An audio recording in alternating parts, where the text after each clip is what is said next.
Hey guys, another Balisong tutorial for you. This move is over y2k rollover into an additional rollover, the index finger, into a full twirl towards you, back up into open position. So the move, if I can do it, looks like this.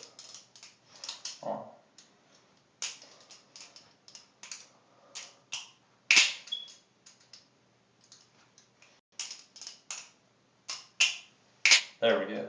So break it down. Do a y2k rollover, the thumb.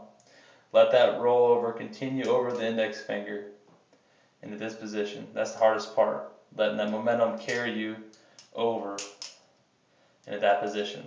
Then from here, do a y2 or a full twirl towards you. Bring it up into open position versus the full twirl away from you.